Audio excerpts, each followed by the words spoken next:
Super Smash Bros. It's pretty cool. I think the entire idea of these characters ever happening to be in one universe at the exact same time, and choosing to beat the absolute snot out of each other, is a fascinating subject. I feel like the modern Smash games have made this pill a bit easier to swallow. Even today, looking at the Smash Ultimate character select screen, I'm just like, yeah, this is real. I mean, leave it to Nintendo to make it one of the most timeless video game series ever made. Go figure. But the nature of Smash's conception is very similar with other Nintendo titles. The series has evolved alongside with the direction of the company. Of course, you have the obvious implementation of new characters, but the combat and feel of each also reflects the tone and audience of the system they were released on. Brawl basically breaks my eardrums and blinds me to that. But you know what? At least I'm safe, knowing that everything interesting from Melee was gutted going into this game, so that even Grandpa can beat you in the game with Meta Knight and then beat you with the Wiimote bat. Melee feels like.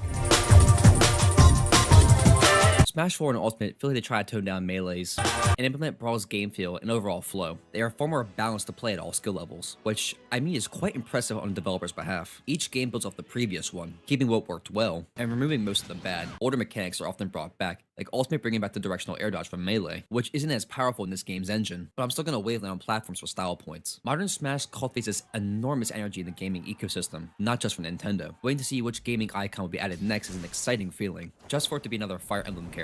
Each game is also a defining system seller. I don't think that the Wii U, for all it did well, would have even convinced 3 people to think about its existence, let alone getting 5 million people to buy it just for one game. It's also worth noting that the competitive scene still runs some of the biggest gaming events of the year, showcasing the absolute highest level of play to a massive audience, both in person and online in the advent of streaming. But the base game still appeals to a lot of people who just want to punch Kirby around, or just having fun with friends, either on the couch or in the online arena. So everybody wins, except your wallet. But every gaming juggernaut has to come from somewhere, and Smash is no different. It has a very interesting development story, one full of high risk, and ultimately, a massive reward. But to understand this series, we can't look at just its start. We have to look even farther beyond that, right back to the 1990s. The 1990s were a decade defined by its technological advancements. More people than ever were starting to get access to some pretty cool stuff. As both the price point and barrier to entry were starting to shrink, people started buying this new technology for their home, and even more people were finding technology through other technology with the advent of the internet, aka the biggest thing ever. Millions of Americans own a personal computer.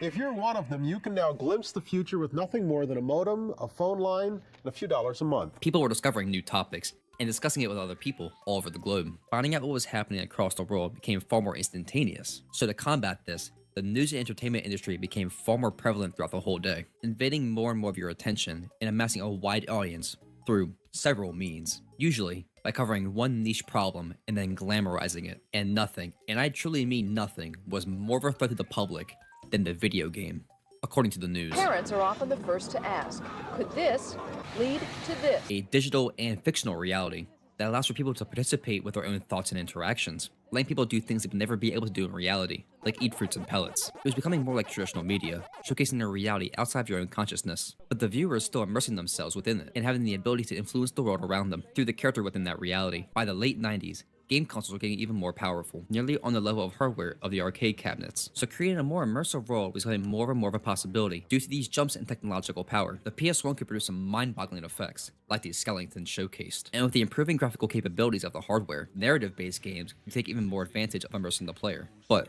this also led to a lot of controversy, as several people considered many of the games in the arcade to be crude and inappropriate. Many saw it as a blatant glorification of violence, and the media was keen on capitalizing on that buzz. But many more people were starting to question the cultural establishment, seeing what they deemed inappropriate to be highly exaggerated. The news was dead set on convincing people that video games are going to send your kids to hell. Controversial games is this one you're looking at right now. It's called Mortal Kombat.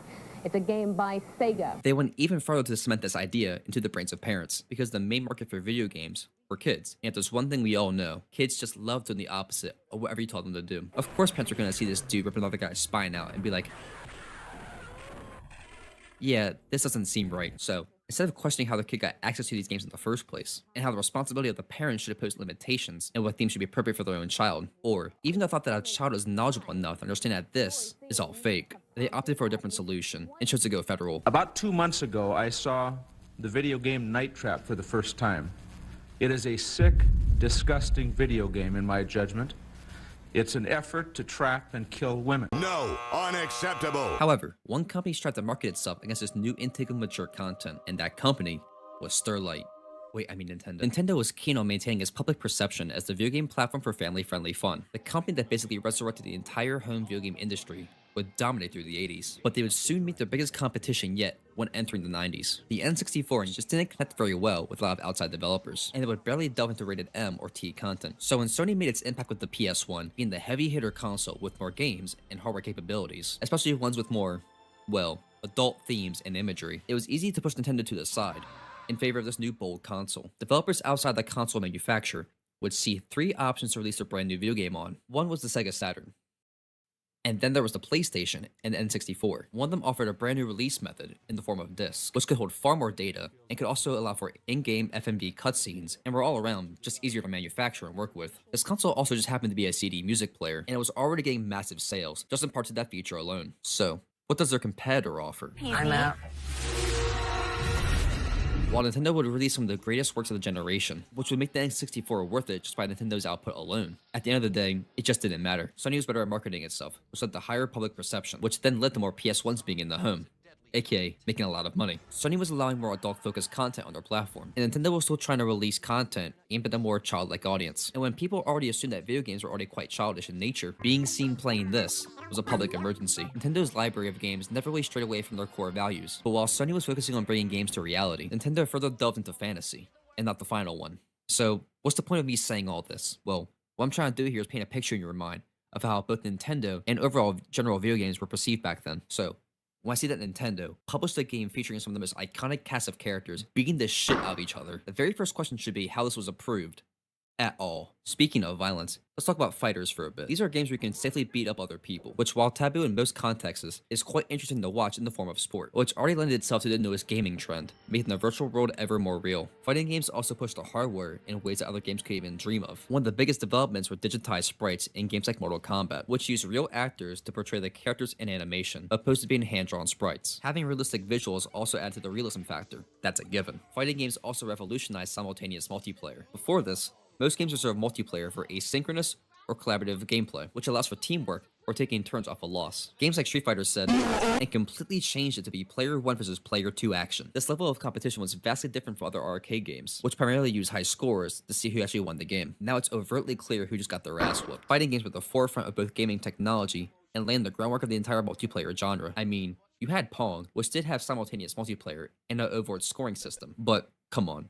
These two things aren't the same. These games hit their highest point of cultural relevance when they came to home consoles. Mortal Monday was basically a national holiday. By being on a home console, players could start getting into the technical aspects of each game without forking over quarters just to get their ass beat, learning from that, and then use it on the next turn, 10 people later. This allowed for players to refine their playstyles and strategies without the wait. But now we're getting off track. Let's get back to the arcade for a minute. Fighting games like Street Fighter, Mortal Kombat, and KOF ran the arcade scene for a long time, getting lots of adoration from players everywhere. And one of those gamers was also a game developer, Masahiro Sakurai. Sorry, wait, wrong picture. Okay, Masahiro Sakurai. Sakurai was most well known for creating the Kirby series, a more casual-friendly platformer that had emphasis on accessibility, removing a lot of the constraints that made games like even the original Mario Brothers difficult for some people. So it's quite ironic that this dude was beasting back in the arcades on KOF. I think it's crazy to think about this game developer, most well known for making games more accessible, was playing games that require the absolute highest level of execution and game knowledge. Sakurai seemed to favor King of Fighters 95, and one day, he happened to be playing a bit better than usual. He was truly in the zone, amassing a large win streak in over one player in particular. After beating them for a while, Sakurai was quite pleased with himself. So, he looks over to see who the person he just ruthlessly destroyed was, only to be met by the sight of somebody's partner, who had absolutely no idea what they were doing. That feeling of victory was soon washed away in this massive wave of guilt. Sakurai learned that not everyone who wanted to play a fighting game wanted to be a master, or even had the skills to play at the lowest level of play. So, he set out to create a fighting game where any player of any skill level could enjoy it, which is a massive hurdle to jump, and one that comes with significant risk. After fighting games had been out for a while, people were starting to figure them out more and more, raising both the entry level and the skill ceiling. The entry level to play was already set super high, so making a game where any player could win was a concerning thought to many. Players wanted their skill to be rewarded. Losing to someone who shouldn't ever beat you, either due to the system or just dumb luck, is a really bad feeling. Making a game where all players can enjoy it, while retaining a deep and intricate system, is unbelievably difficult, but a task that Sakurai was willing to take charge of. Sakurai showed his 2 other projects at the time, and soon started on his newest project, Kakuto Gimurio, or Dragon King, the fighting game. The game was a subgenre of core fighting games, called a platform fighter, which combines the control and feel of a platformer with the mechanics and combat similar to arcade fighters. This dynamically changed how gameplay was interacted with, which could be a huge hit if done well. However, Sakurai faced a major challenge with the project: it was just kind of bland. The character design and overall presentation shown here is definitely some of the earliest builds. Sakurai later confided in his coworker, Satoru Iwata, who encouraged Sakurai to continue development. Sakurai also received a pretty substantial piece of inspiration. Why not make the Nintendo characters? I mean, Hal and Kirby were pretty important to Nintendo, so it could be possible to have these characters in this type of game. Also, don't forget that most of Nintendo's library were platformers, or at least featured complex movement systems, so characters of that genre would carry over very nicely, rather than limit them to a traditional fighting game setting. Sakurai also felt this would give the game brand appeal. Rather than creating whole new characters, they have to compete against the already existing fighting game market, which was incredibly difficult to stand out in. However, it would also be a huge risk to Nintendo, allowing their characters to be seen fighting each other. But Sakurai felt confident in his vision, with help from Iwata,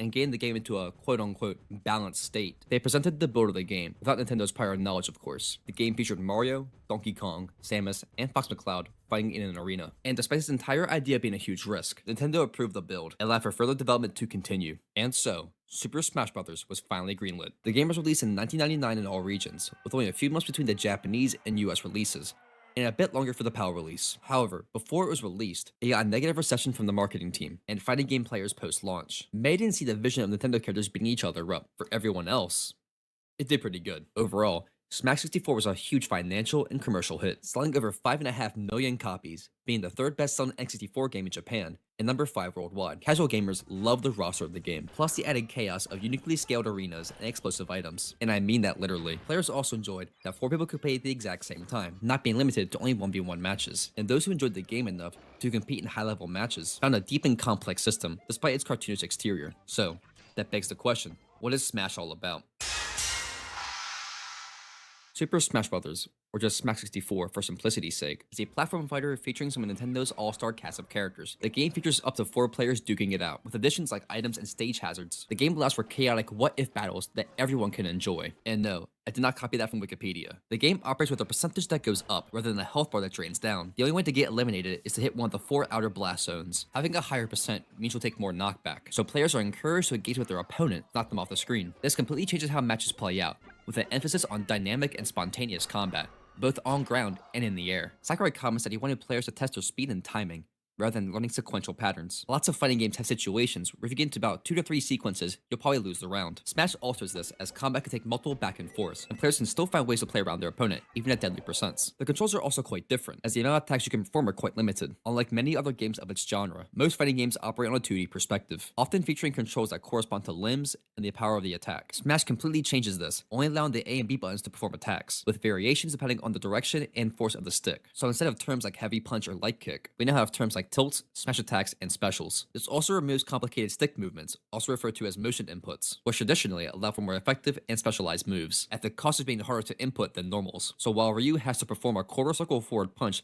to throw out a fireball, Mario only has to press the B button. Jumping and verticality are also more of a factor. Since the arenas feature a much larger X and Y axis, while also having more unique stage layouts, Smash features higher emphasis on its aerial attacks, often used to continue or start successions of attacks, or just keep them from returning to the safety of the ground. Characters can also grab ledges at each other to either escape a dangerous offstage scenario, or putting someone else in the exact same predicament. Defensive play also differs from traditional fighters as well, since characters can face any direction on the X-axis. Holding back to block was not going to work. So instead, characters use a giant bubble shield, but they can still be grabbed through it, and the shield decreases in durability and size after being hit. The game has a very dynamic sense of action, with either offensive or defensive play being too strong, but both being equally as effective. Stage design is also very important. Larger stages have farther blast zones, so characters can live quite a bit longer than they would normally, depending on stage size and layout. As the genre would imply, stages are designed to be jump around on. Similarly to other platforming games, some have some very standard layouts, but some feature some sort of hazard, which can drastically change how the match play out, which can also be pretty cheap, but also lots of fun. Smash is also most well known for its character lineup, which of course has characters from completely separate universes, and in which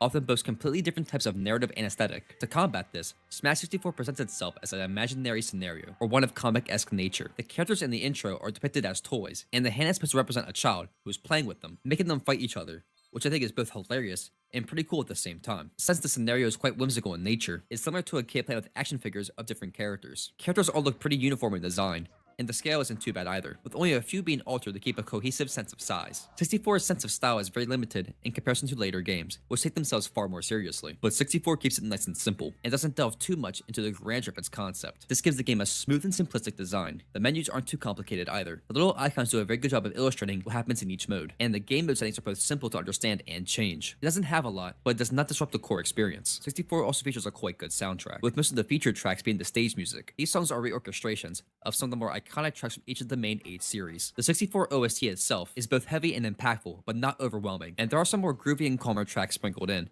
usually in the less intense modes. Keep in mind, this is before Smash started full on remixing and remaking its music, so the remixes aren't too crazy, but they still sound good, which is super important, and they lend themselves to the overall tone of each stage. The amount of character variety in the series being shown off isn't on the scale of Ultimate quite yet, but each pick is quite sensible to the Nintendo of the time. There isn't a lot of roster fluff. Each character plays quite differently from each other, with only one true clone character being Green Mario. The series and characters being picked were quite recognizable. Mario and Pokemon had the largest number of roster picks, being 2 each, with all other series being relegated to 1 each. Usually, the protagonist of the series is picked to represent them, which removes 2 aspects of learning a character, one being character recognizability, and the other is character feel. People picking up Smash Bros. For the first time will be more inclined to pick somebody they know, which also removes the fear of learning a whole new character, as you can guess how they can probably play, unlike how other fighting games had to do it in order to stand out. The beginning roster features 8 playable characters, with 4 secret ones being unlockable through single-player content. The characters feel very similar to how they operate in their home series, for the most part. DK feels super big and weighty, while Kirby and Jigglypuff feel like they fly away at the slightest touch. Captain Falcon and Fox are very quick and nimble, and both Mario and Luigi feel nearly identical to their own platformers.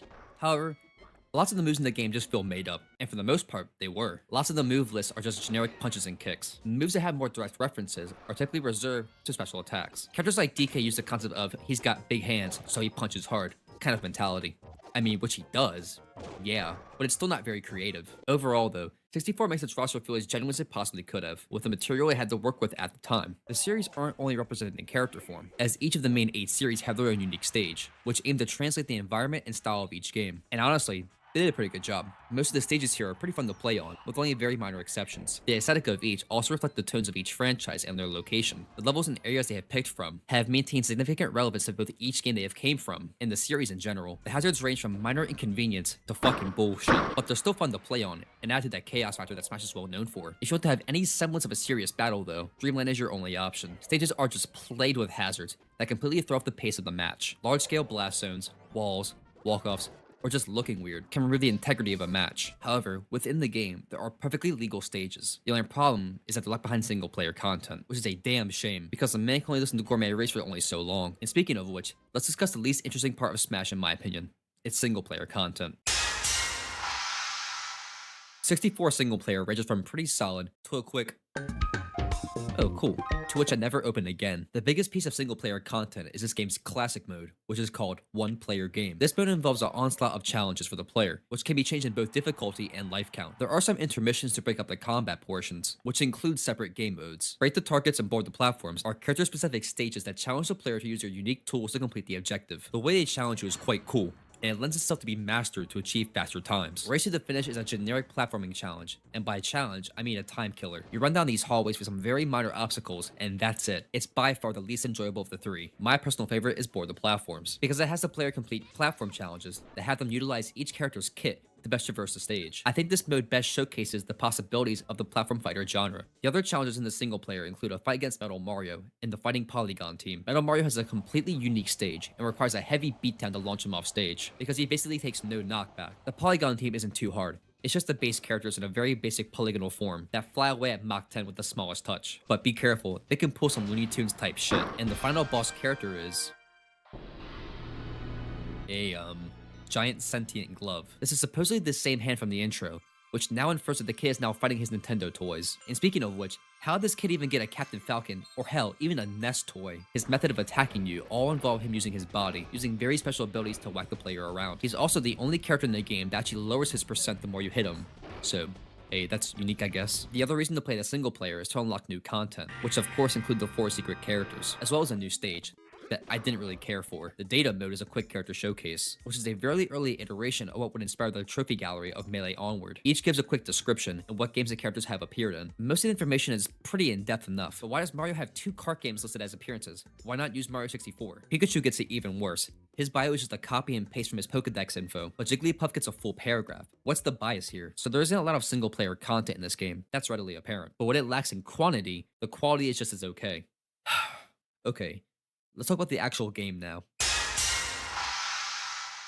Despite being from 1999, Smash 64 is still a fantastic fighting game. It's both dynamic and spontaneous. Character feel is great, but it takes some time to properly adjust to. I've been told that this game is right on the verge of sloppy and precise, which to me gives this game's combat a sense of freedom. The momentum of both air and ground control complement the offense and defense. Finding an opening to attack and escape both have equal weight to the gameplay. A lot of traditional fighting games can feel really suffocating, especially if you don't know how to escape certain strings or pressure tools. While Smash is quite simplistic on paper, the complexity goes far deeper than you think it would. Since it allows for a larger range of movement, you have far more options to both engage and disengage, and to me, that makes the game really fun to play. At any given moment, you're making hundreds of minute choices, which could spell disaster, or lead you to victory. Character movesets also play a massive role in how each character chooses to engage in the fight. As mentioned before, Smash cut down the number and types of attacks of other fighters to a more simplified system, but which in itself has some complexities. The most standard attacks include the A button, which include jabs, tilts, smash attacks, and aerials. These attacks depend on the direction, as well as the force applied to the stick, with tilts and smashes being the closest semblance to a light and heavy button system. The B buttons perform special attacks, which, as they say they are used in special situations. Many include options to create projectiles,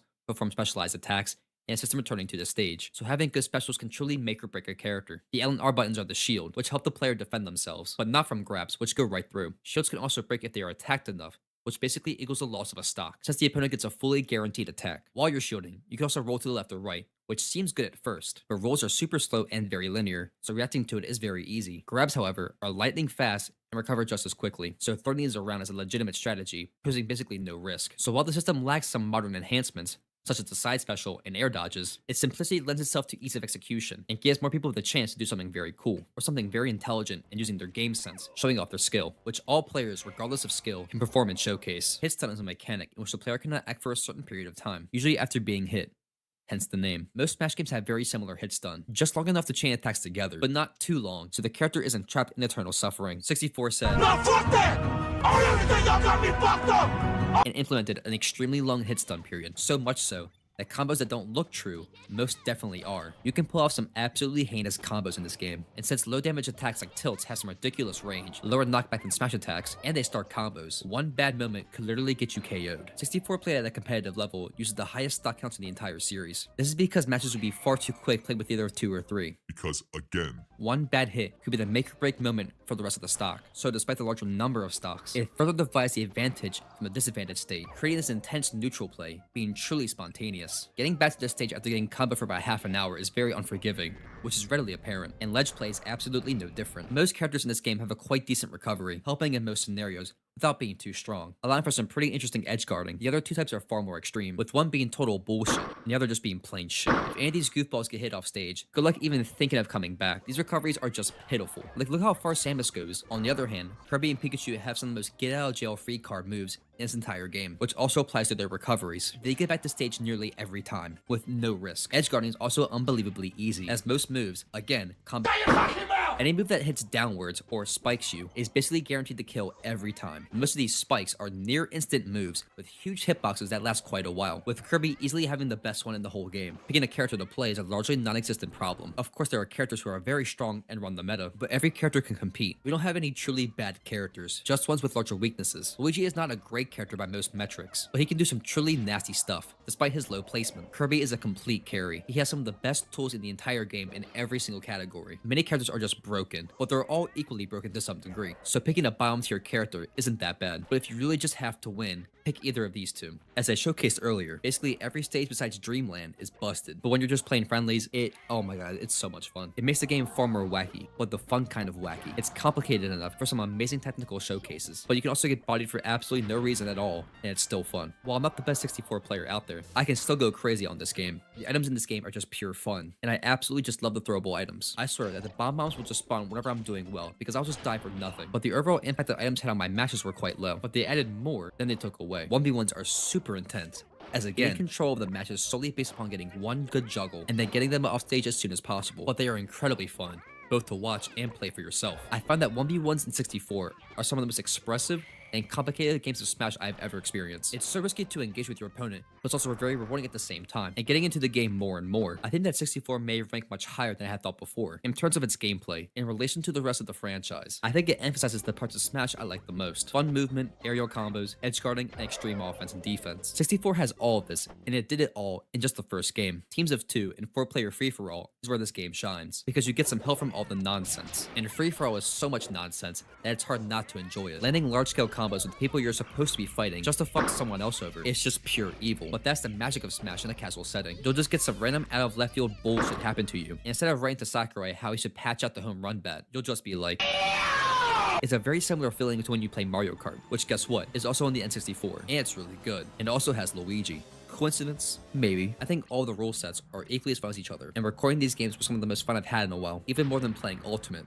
To some extent, the game is just so ruthless and requires a lot of skill and game knowledge, but the player expressivity is so high and vast that I don't care how bullshit it can get. It also has this charm to it that I find very lacking in the newer games. Smash 4 Onward has felt more corporate. It feels like a system obligation, which I know isn't true. These games are full of love and passion. That's just the vibe I get from these two. If you get a couple friends together on either an N64 or Virtual Console, or please try this game out. It can get super exhilarating. Landing huge combos is so fun and full of awe, but I don't feel too bad after getting bodied myself. It's just really, really good. It's a Smash game. What else can I really add to that? Despite its massive critical acclaim, not a lot of people are rushing to play 64 too much anymore, which is a shame. The main two games, which are Melee and wherever the newest game is, completely take over the main stage at most events. However, 64 has a very passionate community of players. The game's notoriety stems from it being the very first Smash game, which, yeah, duh. But it's also well known for its presentation and flair. In the more focused gaming circles, it's most well known for its combo system, sparking a huge interest from players when going to or watching events like Genesis and Super Smash Con. Supernova. Yeah, Supernova. It's not on the scale of Melee or Ultimate, but still finds a huge following of spectators and players alike. Watching these masters at work is truly jaw-dropping. You'll see some absolutely crazy highlights every year from the tournaments, from low-tier picks and top levels, to absolutely crazy comebacks, and seeing some of the best execution in any fighting game I've ever seen. Smash 64 also gets a lot of its modern popularity from events like the combo contest. The combo system can allow for some truly insane sequences to occur, and competitors love finding new ways of landing 0 to deaths every single year. Watching the combo contest is like seeing an exhibition of skill and mastery, and seeing the choreography of such combos, it's just, bro, look at this stuff. Another huge mark of interest for 64 has been fan-made content. Smash Remix is a fan project for Smash 64 that adds new stages, game modes, music, and most importantly, new characters. They have translated some modern Smash characters into 64's engine and have made new custom slots for other characters who have not been in a Smash game at all. If this was put on 2006 YouTube, people would be losing their shit. I commend the team for the work on the project. It's truly awesome to see people add new content for games this old. If you want to play 64 in the modern era, please play this. It just adds so many great new things. It's a truly amazing fan project that I hope goes on for a long time. But I'm not seeing Kazuya, so it's just okay for now. Smash 64 is a game I hold dear. It was the very first Smash game I ever personally owned. I had played Brawl before it, but I got that game later down, so seeing Super Smash Bros. On the Wii Virtual Console was like having an epiphany. I didn't know that Smash was a series, more or less this being the very first one, but despite that, I had a great time with it. To this day, I still love playing this game from time to time. I had to for the sake of this video. There's like 80 gigs of footage on my PC of just this game alone. I kinda have to delete it for other videos.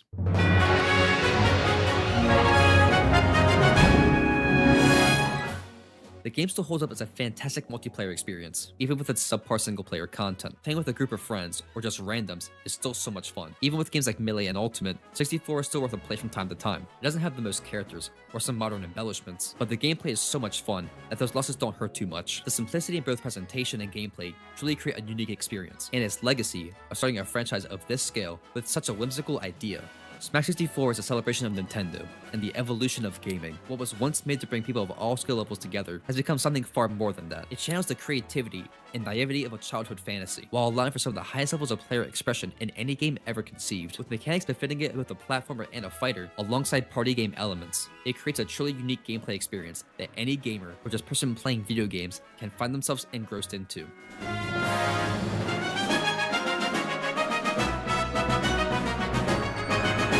So yeah, it's pretty good.